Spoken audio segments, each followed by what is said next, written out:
నమస్తే, welcome to I dream. నా పేరు ప్రసాద్. విశాఖపట్నం పార్లమెంటరీ స్థానానికి సంబంధించి పోటీ రసవత్తరంగా జరుగుతోంది. లోకల్ అభ్యర్థి విద్యాధికురాలు బొత్స ఝాన్సీ గారు వైసీపీ నుంచి పోటీ చేస్తున్న పరిస్థితి కనిపిస్తుంది. మరోవైపు తెలుగుదేశం పార్టీ నుంచి శ్రీభరత్ పోటీ చేస్తున్న పరిస్థితి. ఎవరు బెస్ట్ అనేది ఇప్పుడు ప్రజల్లో ఒక చర్చ అయితే రేగుతోంది. లోకల్ అభ్యర్థిగా ఉంటూ సమస్యల మీద అవగాహన ఉన్న బొత్స ఝాన్సీ గారు ఇప్పటికే 2 సార్లు ఎంపీగా అయ్యారు.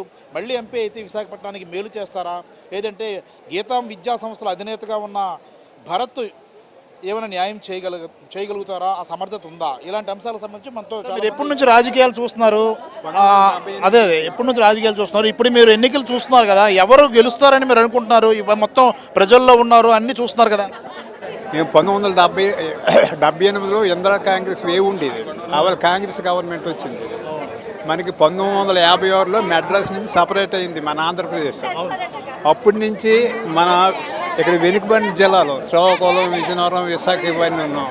కాబట్టి ఈ విశాఖపట్నం డెవలప్ అవ్వాలంటే మన జగన్ రావాలి.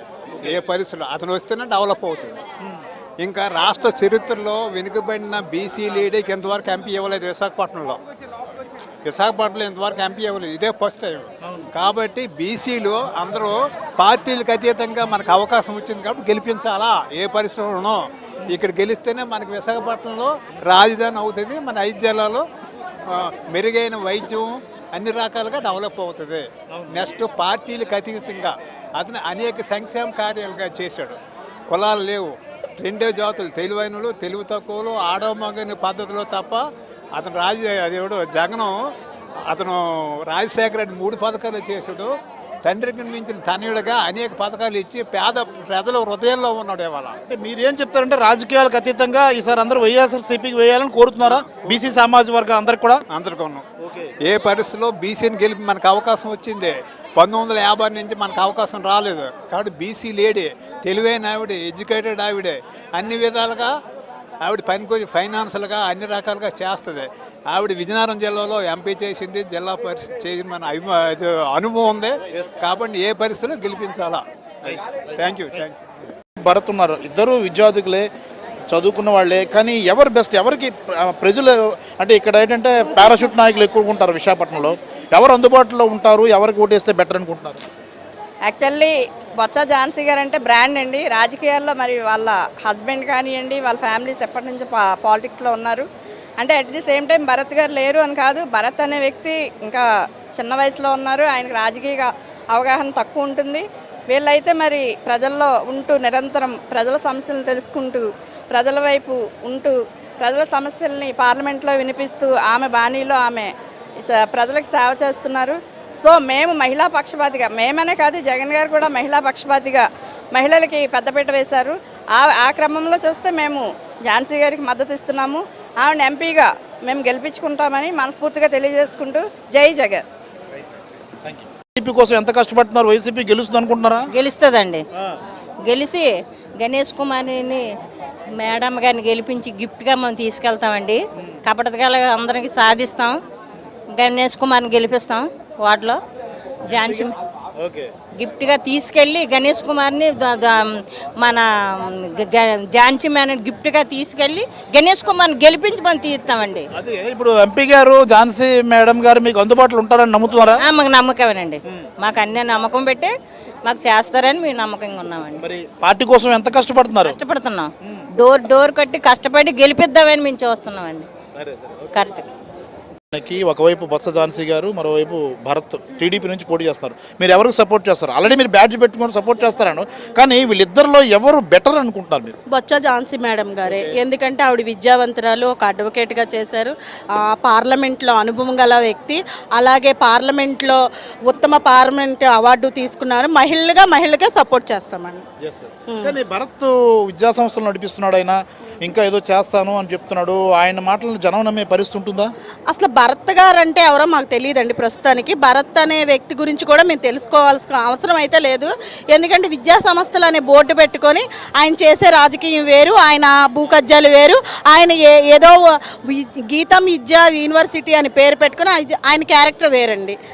అదండి. అంటే మీరు నమ్మే పరిస్థితి లేదు ఇంకా. అంటే మీరు ఎలాగా వైసీపీకి కంప్లీట్ సపోర్ట్ ఇస్తున్నారు, మిగతా జనంలో కూడా ఎలాంటి ఆలోచన ఉందంటారా? బొత్స గారు అంటే ఒక బ్రాండెడ్ ఫ్యామిలీని చూసుకుంటారు. గీతం అంటే గీతం కాలేజీ విద్యా సంస్థ. బొత్స గారు చెప్తే 3 జిల్లాలు కదా, ఉత్తరాంధ్ర జిల్లా అంతా బొత్స ఫ్యామిలీకి సపోర్ట్ అండి. సంగ్రామంలో విశాఖపట్నం ఎంపీ సీటు కూడా కీలకమే. ఇక్కడ ఎంపీ సీటు గెలవడానికి అన్ని పార్టీలు కూడా ప్రయత్నిస్తుంటాయి, పెద్ద పెద్ద వాళ్ళు కూడా పోటీ చేస్తారు. కానీ ఎవరు బెటర్ అనుకుంటున్నారు మీరు? ఎవరికి ఓటేస్తే విశాఖపట్నానికి మంచి జరుగుతుంది, ఇంకా అభివృద్ధి జరుగుతుంది అని అనుకుంటారు? ఇన్నాళ్ళకి విశాఖకి నేను మంచిగా జరిగింది అనుకుంటున్నాను. ఎందుకంటే ఒక విశాఖలో పుట్టిన మహిళని, ఒక బీసీ క్యాండిడేట్ని విశాఖలో ప్రకటించడం, విశాఖ ప్రజలందరూ కూడా చాలా ఆనందం వ్యక్తం చేశారు.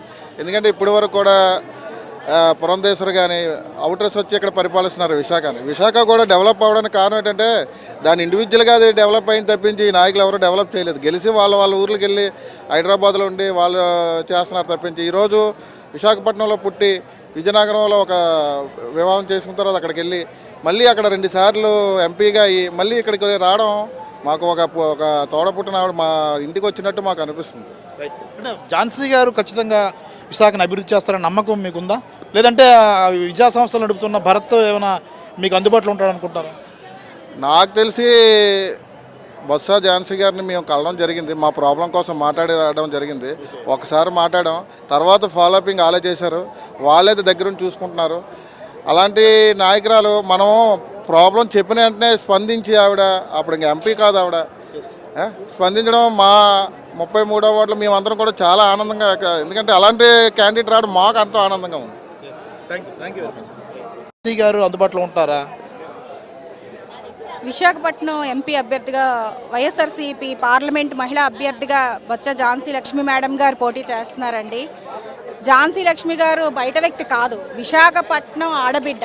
ఎందుకంటే విశాఖపట్నం పుట్టినిల్లు అయితే విజయనగరం తన మెట్టినిల్లు. కాబట్టి విశాఖపట్నంకి ఎప్పుడు వచ్చే హక్కు అధికారం విశాఖ ప్రజలు ఎప్పుడు ఆదరిస్తారండి. విశాఖపట్నం ప్రజలు ఎప్పుడు మంచిని, వైఎస్ఆర్సీపీ పథకాలనే అనుభవిస్తున్నారు, చూస్తున్నారు. ప్రజల్లో ప్రతి ఒక్క పథకం ప్రతి ఇంటికి వెళ్తుంది. కాబట్టి ఖచ్చితంగా ఝాన్సీ మేడం అత్యంత మెజార్టీతో మేము గెలిపించుకుంటామండి. అంటే ఒకటండి, ఇద్దరు చదువుకున్న వాళ్ళు, కానీ గీతం విద్యా సంస్థ అనేది ఒక వ్యాపార సంస్థగా, అంటే అది విద్యా సంస్థ అయినా డబ్బులు లేకుండా సీట్లు ఏమి ఇవ్వరు కదా. అలాంటి వ్యక్తిత్వం ఉన్న వ్యక్తిని అవసరమా? ఝాన్సీ గారు లాంటి ఇంతకుముందు ఎంపీగా చేసి చాలా సమస్యల పరిష్కారం కోసం కృషి చేసిన వ్యక్తిగా ఆయన పేరు సంపాదించారు. వీరిద్దరిని పక్కపక్కన పెట్టినప్పుడు ఎవరిని మీరు చూస్ చేసుకుంటారు? మహిళలు ఎప్పుడు మహిళలకే సపోర్ట్ చేస్తారు సార్. అందులోని భరత్ గారు రాజకీయంగా ఆయన ఉన్నా సరే ఏనాడు కూడా మన పార్లమెంట్లో ఆయన ఎప్పుడు మాట్లాడే విధానం మనకు తెలీదు. ఝాన్సీ మేడం ఇంతకు ముందు స్టీల్ ప్లాంట్ గురించి, విశాఖపట్నం డెవలప్మెంట్ గురించి, మహిళల గురించి ఎన్నో సమస్యల మీద పోరాడారు. కాబట్టి ఖచ్చితంగా మహిళలు అందరం కూడా ఆవిడని గెలిపించుకుంటాం. వైఎస్ఆర్సీపీ ఖచ్చితంగా విశాఖపట్నంలో జెండా ఎగరేస్తాం సార్. ఇక్కడ ఇద్దరు పోటీ పడుతున్నారు విశాఖపట్నం ఎంపీ స్థానానికి. ఒకవైపు వైసీపీ నుంచి బొత్స ఝాన్సీ గారు, మరోవైపు భరత్ సమర్థులని భావిస్తున్నారా? బొత్స ఝాన్సీ సమర్థురాలు అని భావిస్తున్నారా? అంటే ఇద్దరివి మనం కంపేర్ చేసుకోగలిగితే భరత్ గారు ఆయన ఇండస్ట్రీస్ లేకపోతే ఒక బిజినెస్ మ్యాన్గా ఉండే మనిషి. ఝాన్సీ గారు 2 టైమ్స్ పార్లమెంట్ మెంబర్గా చేశారు, ఎక్స్పీరియన్స్ క్యాండిడేట్. రెండోది ఎడ్యుకేటెడ్. ఈ రెండు బేస్ చేసుకొని చూసుకుంటే బీసీ లేడీ. ఈ రెండులో కంపేర్ చేసుకోగలిగితే ఫుల్ టైం రాజకీయవేత్తగా ఉండే మనుషుల్ని, ఫ్యామిలీని మనం ఎంచుకోవాల్సిన అవసరం ఉంది.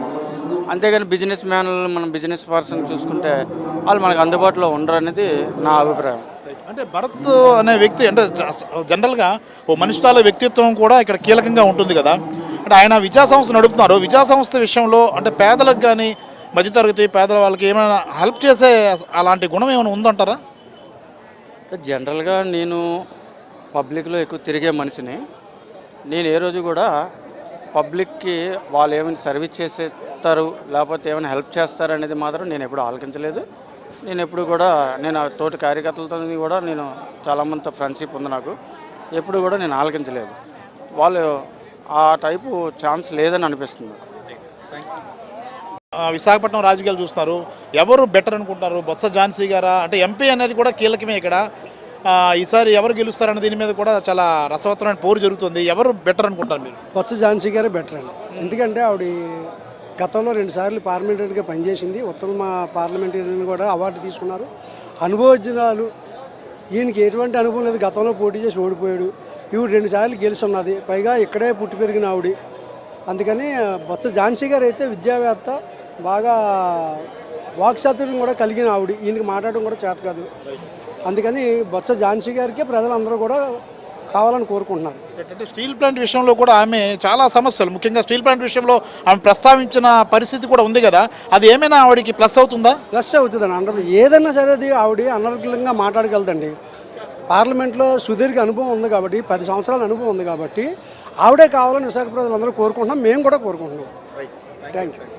రసవత్తరం పోరు జరుగుతున్న విశాఖ ఎంపీ స్థానానికి ఎవరు గెలుస్తారన్న దీని మీద ఇప్పటికే ప్రజల్లో ఒక స్పష్టమైన ఆలోచన విధానం ఉన్నట్టుగా కనిపిస్తోంది. ముఖ్యంగా బీసీ సామాజిక వర్గానికి సంబంధించిన మహిళ, ఇప్పటికే 2 సార్లు ఎంపీగా గెలిచిన బొత్స ఝాన్సీ లక్ష్మి ఇక్కడి నుంచి పోటీ చేయడం అనేది ఒక్కసారిగా రాజకీయ పరిణామాలను మార్చివేసిందని చెప్పుకోవచ్చు. కేవలం ఎంపీ అభ్యర్థిగానే కాకుండా మిగిలిన నియోజకవర్గాలపైన కూడా ఝాన్సీ ప్రభావం స్పష్టంగా కనిపిస్తోంది.